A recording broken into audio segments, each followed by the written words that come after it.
बिस्मिल्लाहिर्रहमानिर्रहीम। अस्सलाम वालेकुम नाज़रीन कराम, मैं हूँ मखदूम शहाबुद्दीन और आप देख रहे हैं मेरा फ़ेसबुक और यूट्यूब चैनल। उम्मीद करता हूँ आप सब लोग बखैर वाफ़ियत होंगे और जहाँ भी होंगे अपने अहले खाना समेत खुश भी होंगे और महफूज भी। नाज़रीन कराम, हाई कोर्ट ने वज़ीर आला पंजाब चौधरी परवेज़ इलाही को बहाल तो कर दिया है, लेकिन इस बहाली में परवेज़ इलाही की तरफ से एक यकीन दहानी शामिल है। यकीन दहानी कि वो अपना आइनी इख्तियार इस्तेमाल नहीं करेंगे।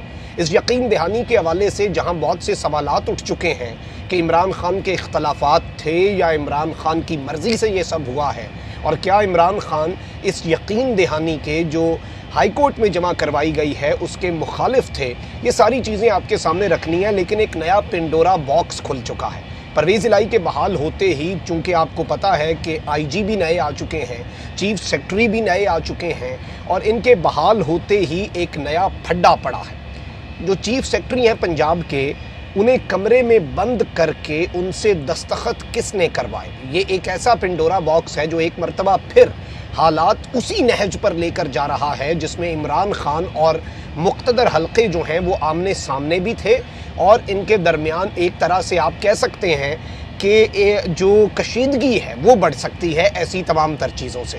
असम्बली की तहलील के हवाले से भी जो डेवलपमेंट्स हैं वो भी आपके सामने रखनी है, और अब पाकिस्तान तहरीक इंसाफ का आइंदा का लाया अमल क्या होगा। और अब जब गवर्नर पंजाब बलीगुर रहमान साहब जो हैं उनके हुक्म को उड़ा के रख दिया है हाई कोर्ट ने, तो क्या अब सदर मुमलिकत गवर्नर पंजाब को उनके ओहदे से हटा सकते हैं? इस सब के अंदर कुछ चीज़ें हैं। सबसे पहले तो ज़ाहिर बात है, हाई कोर्ट के अंदर एक बेंच बना, फिर वो बेंच टूटा, फिर एक नया बेंच बना, और उस बेंच ने फिर जब कार्रवाई शुरू की तो बैरिस्टर अली ज़फ़र साहब जो हैं ये वकील थे। खैर, मैं आपको ये भी बताऊं कि वज़ीर आला को डी नोटिफाई किए जाने के बाद पंजाब असम्बली का जो इजलास था वो भी हंगामा खेज़ रहा। इस इजलास के अंदर भी काफ़ी कशीदगी रही और हंगामा आराई होती रही। और पंजाब, ज़ाहिर बात है, पाकिस्तान की आबादी का 12 करोड़ का सूबा जो है उसे मजाक बना दिया गया है। पिछले कुछ दिनों में कुछ ऐसी डेवलपमेंट्स हुई हैं। मैं फवाद चौधरी साहब को सुन रहा था, और फवाद चौधरी साहब का ये कहना है कि पिछली इस्टेब्लिशमेंट के साथ तो हमारे ताल्लुकात ऐसे थे, हम शायद इस नहज पर ना जाते, हम चुप थे, लेकिन शहबाज गिल के साथ जो हुआ, आज़म सवाती के साथ जो हुआ, और चीज़ें पाइल अप होती रहीं। अब भी हमें कुछ अच्छे इशारे मिल रहे हैं, लेकिन कुछ चीज़ें अच्छी नहीं हैं। जैसे आज़म सवाती जो हैं उनका देख लें कि उन्हें अभी तक रगड़ा लगाया जा रहा है और अभी तक चीज़ें हो रही हैं। जज जो उनकी केस पे फैसला महफूज करता है उस जज को ही भेज दिया जाता है, फिर उनकी ज़मानत जो है वो मनसूख कर दी जाती है। ये सारी चीज़ें हो रही हैं, कौम देख रही है। अब वही रात जो इमरान खान को उनके ओहदे से हटाया गया, पार्लियामेंट के बाहर किसने भेजी पुलिस वैन्स? तो सवाल तो अभी तक अपनी जगह पर खड़ा है कि वज़ीर आला सेक्रेटेरिएट के बाहर कंटेनर किसने भेज दिए? किसी महकमे को इल्म नहीं है। और नए चीफ सेक्रेटरी जो आए हैं उनके हवाले से जो फवाद चौधरी साहब का नया इंकशाफ है, ये इंकशाफ बहुत अलार्मिंग है। अब मैं पहले आपके सामने जो लाहौर हाई कोर्ट का हुक्म है वो आपके सामने रख देता हूँ। पंजाब के वज़ीर आला ने ओहदे पर बहाल किए जाने पर लाहौर हाई कोर्ट को असम्बली ना तोड़ने की यकीन दहानी करा दी है, जिसके बाद अदालत ने गवर्नर का हुक्म मुअत्तल करते हुए परवेज़ इलाही और पंजाब की काबीना को बहाल कर दिया है। गवर्नर की जानिब से वज़ीर आला पंजाब को डी नोटिफाई करने के खिलाफ दरख्वास्त की समाअत दूसरे वक्फे के बाद जब दोबारा शुरू हुई तो परवेज़ इलाही ने बहाल किए जाने पर असम्बली ना तोड़ने की यकीन दहानी कराई, और परवेज़ इलाही की जो अंडरटेकिंग है वो बैरिस्टर अली ज़फ़र ने पढ़कर सुनाई कि अगर मैं वज़ारत आला पर बहाल किया गया तो असम्बली तोड़ने की एडवाइस नहीं दूंगा। अब पाकिस्तान तहरीक इंसाफ का अगर आपने मौक़िफ़ समझना है तो पाकिस्तान तहरीक इंसाफ इस पर काफ़ी गुस्से में है। एक जानिब हाई कोर्ट कहता है कि ये वज़ीर आला का आइनी इख्तियार है, हम इसके ख़िलाफ़ हुक्म नहीं दे सकते, हम ये नहीं कह सकते कि जो वज़ीर आला है वो अपना आइनी इख्तियार इस्तेमाल ना करें, लेकिन वज़ीर आला अपने आइनी इख्तियार से ख़ुद दस्तबरदार हो तो हम वज़ीर आला के हक़ में फ़ैसला दे देंगे। यानी एक तरह से काम वही करवाया जा रहा है जो करना था, बस कान ऐसे पकड़ने के बजाय ऐसे पकड़ लिया गया है। अलबत्ता वज़ीर आला का इख्तियार है। अब इस सब के ऊपर पाकिस्तान तहरीक इंसाफ गुस्से में भी है, और पाकिस्तान तहरीक इंसाफ अपनी जो फ्रस्ट्रेशन है उसका इजहार भी कर रही है। पाकिस्तान तहरीक इंसाफ का कहना है कि हाई कोर्ट ने वज़ीर आला पंजाब को गैर आइनी तौर पर डी नोटिफाई करने के हुक्म को मुअत्तल करने के लिए असम्बली ना तोड़ने का बयान हल्फी मांगा। असम्बली तोड़ना वज़ीर आला का आइनी इख्तियार है, इससे दस्तबरदार नहीं हो सकते। और इस सब के अंदर हसन न्याजी जो इमरान खान साहब के भांजे हैं, उन्होंने भी बात की कि लाहौर हाई कोर्ट हमें कैसे अंडरटेकिंग देने के लिए फोर्स कर सकता है। अगर ये अनकॉन्स्टिट्यूशनल है तो फिर वो खुद ऑर्डर्स क्यों नहीं जारी कर देते, वरना तो वो खुद ऑर्डर्स जारी कर दें कि आप ये काम ना करें। अगर ये काम हम कर सकते हैं तो फिर हमसे अंडरटेकिंग क्यों ले रहे हैं। अब यहाँ पर ARY जो है उसने एक खबर रिपोर्ट की कि बयान हल्फी देने या ना देने पर PTI और काफ लीग में इख्तलाफ हुआ, और ARY की ये खबर है। और आजकल खैर ARY की खबर जो है उसे PTI मनोअन तस्लीम नहीं करती, क्योंकि ज़ाहिर बात है ARY के हवाले से कुछ चीज़ें हैं जो PTI के रहनुमा ख़ुद भी उसका जिक्र करते रहते हैं। और इमरान खान बयान हल्फी देने के हक़ में नहीं है, ये कहना है इनका। अब यहाँ पर इमरान रियाज जो हैं उन्होंने भी ये बात कही कि परवेज़ इलाही ने इमरान खान को असम्बली तहलील करने और अदालत को असम्बली तहलील ना करने का वादा लिख कर दे दिया। यानी कि इमरान रियाज जो है वो कह रहे हैं कि परवेज़ इलाही ने डबल गेम की है।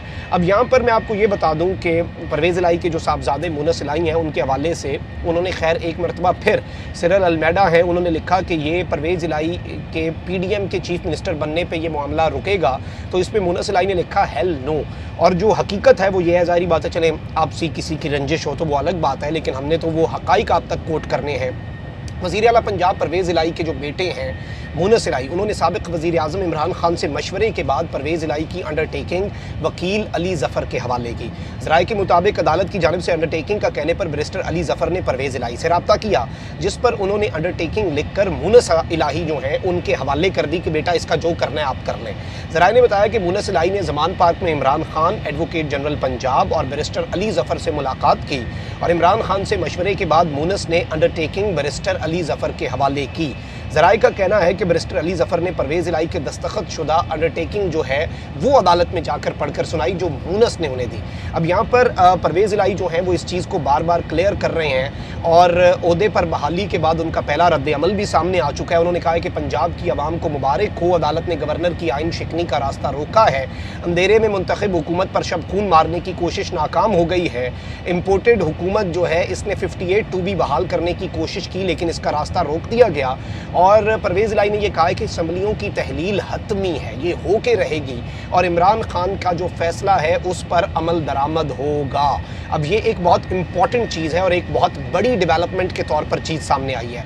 लेकिन इस सारे मामले के अंदर फवाद चौधरी जो हैं उन्होंने एक इंकशाफ किया है। फवाद चौधरी ने ये बात की है कि एक तो असम्बली तहलील ना करने का जो बयान हल्फी है वो अगली तारीख तक का है, उसके बाद नहीं, कोई पक्का अपना इख्तियार नहीं दे दिया। वज़ीर आला ने चीफ सेक्रेटरी को ऑफिस में बंद करके दस्तखत करवाया गया। वो कौन है जो चीफ सेक्रेटरी को ऑफिस में बंद करके दस्तखत करवा रहा है? ये एक नई डिबेट शुरू करने के मुतरादिफ है और एक बहुत बड़ा इल्ज़ाम आप इसे कह सकते हैं पाकिस्तान तहरीक इंसाफ की जानिब से। फवाद चौधरी साहब ने क्या कहा, आपको सुनवा देते हैं। वही बात आज अदालत में साबित हुई है। गवर्नर का जो नोटिफिकेशन है उसको सस्पेंड कर दिया गया है, कैबिनेट को और चौधरी परवेज़ इलाही साहब को अपने ओहदों के ऊपर जो है वो बहाल कर दिया गया है। और मैं ये समझता हूँ कि जो फैसला है उसकी हद तक तो बिल्कुल सही है। अंडरटेकिंग जो अदालत ने कही कि अगली तारीख तक हमें अंडरटेकिंग दे के आप असम्बलियाँ डिज़ोल्व नहीं करेंगे, वो टेक्निकल इशू है, उसके ऊपर हमें असूली तौर के ऊपर तो हमसे अंडरटेकिंग नहीं बनती थी। क्योंकि देखें हो ये रहा है, मामला क्या है, मामला ये है कि गवर्नर स्पीकर को कह रहा है कि आप सेशन बुलाएं और चीफ मिनिस्टर उससे एतमाद का वोट लें। तो जो ये ऐसे ही है कि जैसे वो छोटे बच्चे में जो वालदा जो है वो टीचर को मिली और उसने कहा कि ये अगर मेरा बच्चा कोई शरारत करे तो साथ वाले को थप्पड़ लगा दीजिएगा, वो बच्चा शरारत नहीं करेगा। यही जो है वो गवर्नर का और ये हुआ। फिर मैं आपको बताऊं कि 12:30-1 बजे तक जो चीफ सेक्रेटरी साहब हैं वो क्लियर थे कि ये नोटिफिकेशन नहीं हो सकता। वो उन्होंने एक लेटर लिखा गवर्नर को वापस और चीफ सेक्रेटरी ने उसको कहा कि देखें ये लीगल ओपिनियन इस पे चाहिए। और बड़ा interestingly legal opinion rules of business में जब चाहिए होती है तो आप किससे लेते हैं? आप या लॉ मिनिस्ट्री से लेते हैं या एडवोकेट जनरल ऑफिस से लेते हैं। जो गवर्नर साहब हैं उन्होंने अपने वकला से एक लीगल ओपिनियन बनवाई और बनवा के चीफ सेक्रेटरी को भेज दी। और चीफ सेक्रेटरी साहब बेचारे पता नहीं अब तफसीलात आ जाएंगी, पाकिस्तान में कहाँ रुकती है तफसीलात। जिस तरीके से उनसे साइन कराए गए उनको उनके ऑफिस में कहा जा रहा है कि बंद ही कर दिया गया। और चीफ सेक्रेटरी जो सूबे का सबसे बड़ा ब्यूरोक्रेट है उसके साथ ये सलूक किसने किया? चीफ सेक्रेटरी साहब को उम्मीद है कि वो आएंगे, बताएंगे कि क्या हुआ, कैसे हुआ और क्या क्यों इसने उन्हें मजबूर किया कि वो ये नोटिफिकेशन जारी करें। जी नाज़रीन इकराम, आपने फवाद चौधरी साहब की जो गुफ्तगू है, ये गुफ्तगू मुलाहिज़ा फरमाई और ज़ाहिर बात है ये एक बहुत बड़ी बात है जो फवाद चौधरी साहब ने की है। और इस बात के हवाले से मैं आपको ये बता सकता हूँ कि बात निकली है तो फिर बहुत दूर तलक जाएगी, सिर्फ दूर तलक नहीं। और जो इशारे मिल रहे हैं वो ऐसे लग रहा है कि अब पाकिस्तान तहरीक इंसाफ मुक़्तदर हलकों के मद्दे मुकाबिल दोबारा भी आ सकती है। बहुत से ऐसी चीज़ें पाइल अप हो रही हैं, इन चीज़ों को रोकना होगा, इन चीज़ों को ठीक करना होगा। और अगर कोई बाक़ियात भी हैं, उन बाक़ियात को भी ऐसे कामों से रोकना होगा जो नई इस्टेब्लिशमेंट और इमरान खान के दरमियान पाकिस्तान के सबसे इम्पॉर्टेंट इदारे और पाकिस्तान के सबसे मकबूल सियासी रहनुमा के दरमियान जो अवामिल कशीदगी पैदा कर रहे हैं। ऐसी कशीदगी, ऐसे अवामिल और ऐसे अनासर की रोकथाम इस वक्त बहुत ज़रूरी है। अपना बहुत ख्याल रखें। अल्लाह निगहबान पाकिस्तान।